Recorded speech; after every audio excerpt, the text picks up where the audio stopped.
विजु जनता दलर संसदीय दल नेता होती सांसद मानस मंगराज सहित सीधासलख अधिक आलोचना करवा। आज्ञा आपको प्रथम स्वागत करी न्यूज7 को अभिनंदन जनइबी। बहुत बहुत धन्यवाद। आज्ञा वर्तमान समय आप कौन प्रायोरीटी दिल्ली रे? देखु आपण मैंने जानती मु पूर्वर आज पर्यंत मो दलर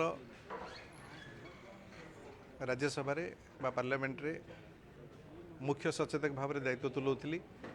आज मोर नेता पूर्वतन मुख्यमंत्री वर्तमान विरोधी दल नेता तथा विजु जनता दल सभापति श्रीजुक्त नवीन पट्टनायक आशीर्वाद क्रमे आज ये नुआ निजुक्ति मत मिली।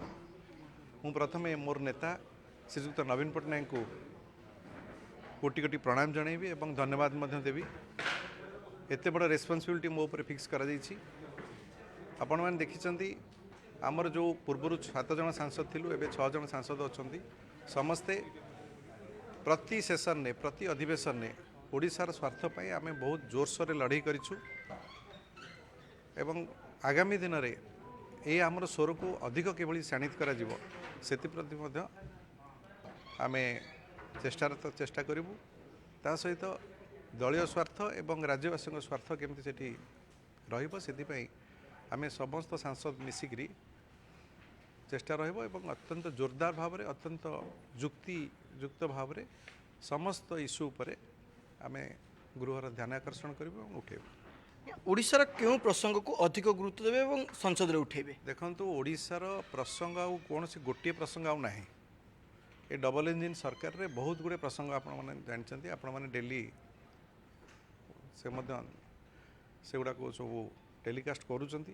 तेणु प्रसंग एमिति प्रसंग आगुरु प्रसंग कहले 4-5टा प्रसंग थिला। एबे एते प्रसंग हेजी आपण देखिबे गत जो एबे बजेट अधिवेशन सरला से बजेट अधिवेशन आमे बहुत गुडे प्रसंग आमे उठेइछु। ता सहित आमर नेता श्रीजुक्त नवीन पट्टनायक संगे परामर्श करी एवं कोटा सबुठ अधिक प्रायोरीटी राज्य पाई तांको परामर्श क्रमे आमे आगु बढ़िबो।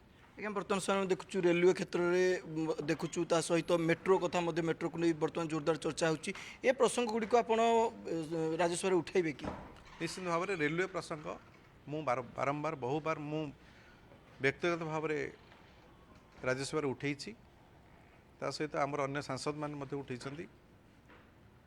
ए जो मेट्रो कथा आपन कहिले मेट्रो बहुत भल पदक्षेप थिला आम पूर्व सरकार नवीन पट्टनायक सरकार किंतु वर्तमान सरकार ताकू वर्तमान आसिकी से प्रोजेक्ट को कैंसल कले। जिते आपण मानकर दाबी हो कि जनसाधारण दाबी होउची से पुणी कहले जे कोनटा नाई सेटा आमे स्थगित अछि आमे देखिबू। मंत्री कहउचंदी कोन तांकर ना अधिक खर्च होई जिवो एवं तांकर जो मध्य सांसद कहउचंदी जे भल प्रकल्प पाई लाभ क्षेत्र हिसाब करा जाए नहीं। तेणु तांको द्वंद्वभाग टुटातु। तेणु मो मतरे प्रथमे राज्य स्वार्थ देखा कथा पैसाटा बड़ कथा नुहे। तेणु नुआ नुआ आसन जेहेतु यहाँ हवा स्वाभाविक एवं या आमे अत्यंत दृढ़ भाव में अत्यंत शाणित आकार संसद में उपस्थापन करूँ। जहाँ मध्य आपण शुणुले आगामी दिन में ओडिशार स्वर दिल्ली रे विजु जनता दल तरफ आहरी जोरदार हेबो एवं जो केंद्र अवहेला कथा कह जाउची ताकू दिल्ली रे आहरी अधिक शाणित भाव में उठाइबा पई जहाँ मध्य वर्तमान समय सांसदीय दल नेता आज रहिछंती मानस मंगराज से मध्य स्पष्ट करिछंती।